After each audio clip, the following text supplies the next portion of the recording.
phrase echoed like a warning whispered through the cul-de-sac. They bullied the new neighbor, but he was the undercover HOA Director. No one in Willow Creek had known it yet, but by the time the truth clawed its way into daylight, the entire neighborhood would be split open like a cracked foundation, secrets spilling out like termites in rotten wood. The moving truck had rolled in at dawn, its headlights cutting through the fog that clung stubbornly to the manicured lawns and freshly painted shutters of Willow Creek. The street was a picture of perfection. White fences aligned with military precision, mailboxes gleaming, porches swept clean.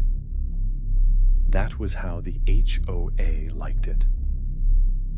When the truck door slammed, heads turned behind curtains. Neighbors who woke early for jogs slowed their pace. And when the driver stepped down, tall, broad-shouldered, in a plain gray hoodie with faded jeans, they all thought the same thing. He doesn't belong here. He introduced himself later as Ethan Cole. His handshake was firm, his eyes unreadable behind dark-rimmed glasses. He didn't smile much. He didn't wave. He didn't gossip. He just moved boxes into the modest brick house at the end of the cul-de-sac, the one that had sat empty for 6 months after foreclosure. But in Willow Creek, where everyone knew everything, being silent was the first crime. By the end of that first week, whispers traveled faster than the sprinklers that misted the lawns every morning. Single man? Moves in alone? Barely speaks? What's he hiding? Did you see his garage door? Still dented. Against code. Trash cans left out past 8 a.m. Strike one. To Ethan, it was noise. To them, it was ammunition. The first act wasn't subtle. On a Friday night, just as porch lights flickered on, Ethan found his welcome mat soaked with motor oil. It bled across the concrete like a black stain, impossible to scrub out. When he straightened, he saw them. 3 neighbors standing on the curb. Rick Halpern, the self-appointed enforcer of HOA values, beer belly straining against his polo shirt. Lila Summers, queen of the gossip chain, her smile sharp as glass. Connor Briggs, the young hotshot who just made vice president of his dad's company and liked everyone to know it. Rick smirked, lifting his beer can in a mock toast. Welcome to the neighborhood, buddy. Hope you read the bylaws. Ethan's jaw tightened. He said nothing. He just closed the door. Inside, silence pressed heavy against him. But in his study, behind a locked drawer, was a folder thick with documents, violation reports, anonymous complaints, and hidden audit trails. His fingertips brushed them like a priest touching scripture. Not yet, he told himself. Not until they hang themselves. Every day, the assaults escalated. His mailbox was stuffed with HOA violation slips for imaginary offenses. Grass height exceeds 2 inches, garage door color unauthorized, curtains inconsistent with community palette.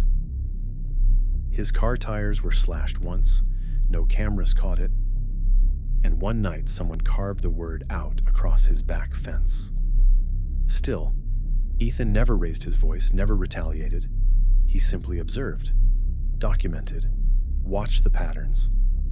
And while the bullies mocked him in daylight behind closed doors, Ethan studied them. Rick drowning in overdue mortgage payments, skimming HOA funds to cover gambling debts. Lila, who staged her perfect house while hiding the fact her husband hadn't lived there in months. Connor, with a secret addiction, siphoning HOA funds for late-night business trips. Ethan didn't just know them. He knew the marrow of their rot. But the neighborhood? The neighborhood adored them.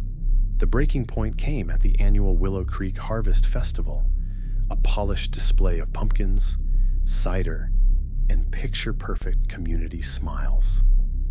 Families wandered, children laughed, but tension simmered just beneath. Ethan showed up late, hands shoved in his pockets, his presence a shadow at the edge of their carefully curated cheer. And that was all it took. Why even come? Lila sneered loudly enough for others to hear. You don't belong here. Rick stepped closer, the smell of beer sharp on his breath. This community has standards, Cole. Standards you clearly don't care about. Maybe you should pack up before we help you out. Connor added, smirking. You're just a renter, right? Not even a homeowner. Figures. The crowd chuckled nervously, half cruel, half afraid of siding against the powerful.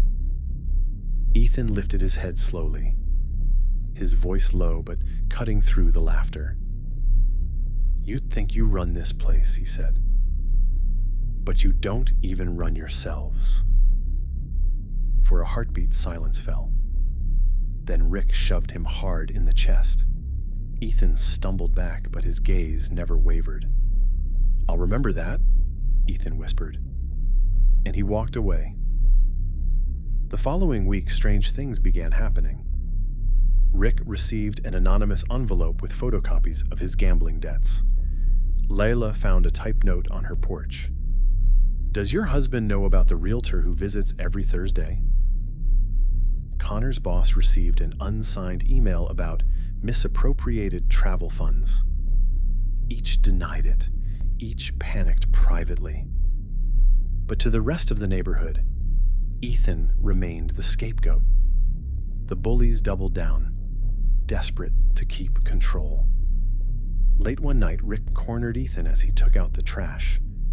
His face was red, eyes bloodshot with fear and rage. You listen to me, Cole. You pull one more stunt and I'll bury you. Nobody crosses me in Willow Creek. Nobody. Ethan's reply was ice. Funny. That's exactly what the last director said, right before the board forced him out. Rick froze. What did you just say? Ethan smiled faintly, just enough to unsettle. You'll find out. The next HOA meeting was packed. Folding chairs filled, voices buzzing, tension sparking like static. Rick, as acting president, slammed his gavel. Order! Tonight we're addressing repeated violations by resident Ethan Cole. Actually, Ethan's voice cut across the room, calm but commanding, I'll be addressing the board tonight. All eyes turned as Ethan stood, pulling a leather folder from his bag. He placed it on the table with deliberate weight. Rick's face darkened. You have no authority here. Oh, but I do, Ethan said, his tone sharpening like a blade. He pulled out a sealed letter, stamped with the HOA's official insignia.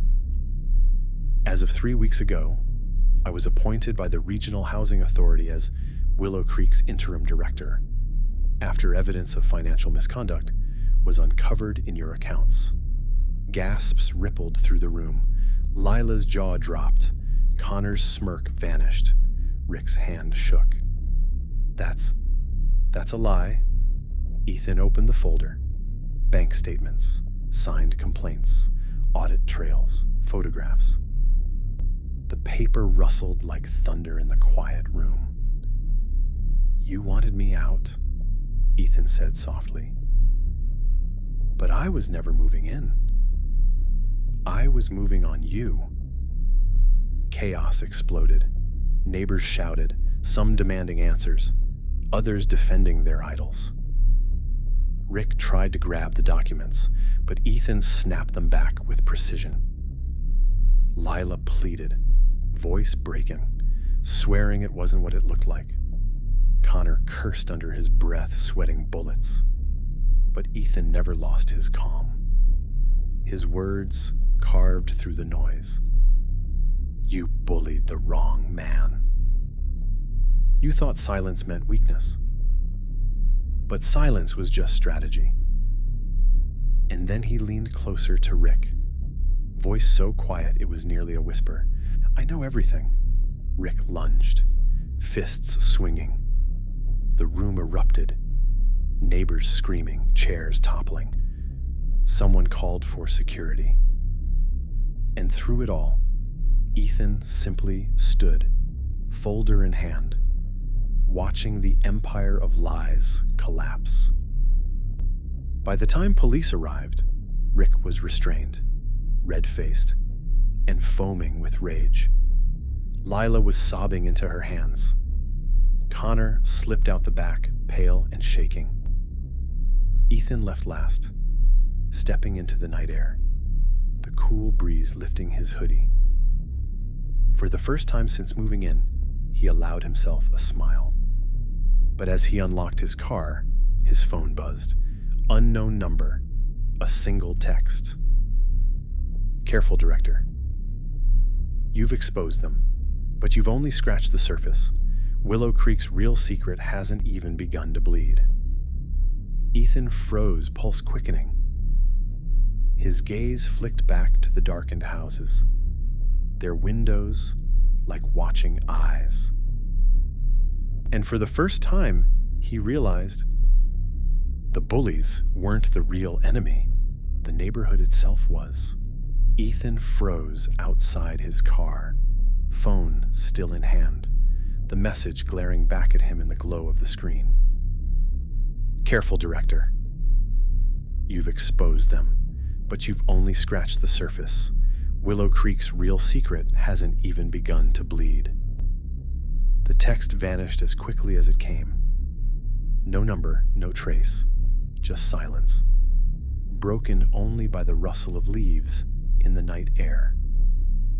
He let the phone drop to his side, his breath steady, his mind sharp. This wasn't over, but it would be. For weeks, the cul-de-sac had buzzed with rumor and venom, whispers sharpening into knives. Rick, Lila, and Connor had thrived on intimidation and control. They had turned the HOA into their kingdom, bullying neighbors, bending rules, feeding off fear. But Ethan wasn't just another resident. He wasn't just another target. He had come here for one reason: to break their grip. And now the neighborhood was watching. The next morning, Willow Creek awoke to a sight that stopped joggers mid-stride and froze curtains half open. Ethan Cole, the silent stranger, was standing in the center of the cul-de-sac with a folding table and 3 thick binders stacked on top. Neighbors crept out, curiosity outweighing caution. One by one, lawn chairs appeared on driveways. Coffee cups were clutched in trembling hands. Even children paused their games, sensing the weight of the moment. Rick stormed out first, red-faced and snarling. "What the hell do you think you're doing?" Ethan didn't flinch. His voice carried steady, commanding. Something this neighborhood hasn't had in a long time: truth. He flipped open the first binder. Rows of documents stared back: violation slips, complaint records, financial trails. "This," Ethan said, raising the pages for all to see, "is every false violation written in the last 2 years. Each one tied back to Rick Halpern, signed without proper authorization." Gasps rippled through the crowd. Rick's bluster faltered. Ethan opened the second binder. "This is every missing dollar from the HOA fund. Over $30,000, redirected to cover gambling debts, personal vacations, and private luxuries." Rick lunged, but 2 neighbors stepped between him and Ethan, their faces, once fearful, now hardened with betrayal. Lila appeared next, heels clicking nervously against the pavement. Her smile wavered as Ethan's gaze locked on her. "And this," he said, pulling photographs from the binder, "is evidence of HOA resources being used to stage properties illegally. Properties sold for inflated prices under Lila Summers' watch, while she pocketed the difference." Lila's lips parted in protest, but the neighbor's eyes were daggers. Murmurs grew louder, angrier. Connor stumbled out last, pale and sweating. His perfect hair was undone, his usual smirk gone. Ethan dropped the third binder with a heavy thud. And finally, records of HOA travel accounts. Trips billed as business development but spent in casinos and bars, all traced back to Connor Briggs. The silence that followed was heavier than thunder. Neighbors turned not toward Ethan, but toward the three who had lorded over them for years. Faces twisted in shock, rage, disappointment. For once, Rick, Lila, and Connor were the ones under the microscope. Rick's voice cracked, desperate. This is all lies. He's fabricating." But Ethan reached into his bag one last time. He pulled out an official letter, stamped with the seal of the Regional Housing Authority. He held it high, his voice ringing clear. "My name isn't Ethan Cole. It's Ethan Ward.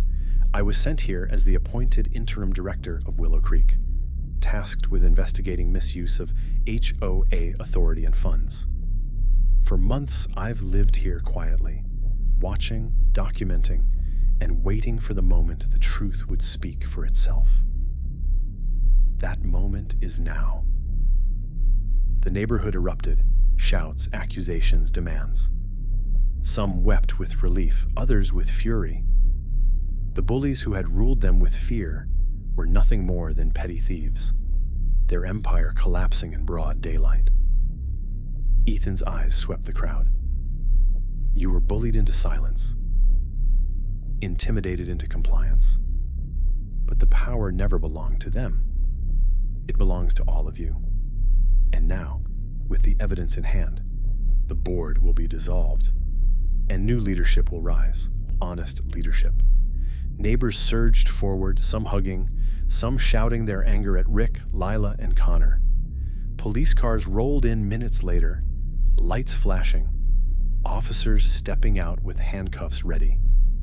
Rick cursed and fought, but his neighbors no longer feared him. They watched as he was dragged away, his voice drowned by cheers. Lila sobbed as her wrists were bound, pleading with faces that turned cold. Connor hung his head silent, defeated. And Ethan stood tall, the storm around him finally breaking into light. For the first time since he'd arrived, neighbors didn't look at him with suspicion. They looked at him with something else. Respect, gratitude, hope. Mrs. Clark, the elderly woman who had once whispered apologies for keeping quiet, stepped forward with tears in her eyes. "Thank you," she said softly. We thought no one would ever stop them." Ethan gave a small, tired smile. "Bullies win when good people say nothing. All I did was listen and act when it mattered." The cul-de-sac, once divided by fear, began to knit itself back together. Children laughed again. Neighbors talked freely. Lawns didn't just look perfect, they felt alive. Weeks later, at the first meeting of the newly elected HOA board, Ethan sat quietly in the back. No longer undercover, no longer an outsider. He didn't need to lead anymore. He had given the power back to the people who lived here. As the new president thanked him publicly, applause filled the clubhouse. Ethan stood, nodded once, and slipped out the side door. The air outside was cool, the sun setting over Willow Creek, casting the houses in a golden glow. For the first time, the neighborhood wasn't watching him like a threat. It was breathing free. And Ethan, the man they had bullied, the stranger they had tried to break, walked down the street knowing he had fulfilled his purpose. They had bullied the new neighbor, but he had been the undercover HOA Director. And in the end, justice had knocked louder than fear ever could. If you enjoyed this story, don't forget to like, subscribe, and turn on the bell so you never miss what's coming next. And drop your thoughts in the comments.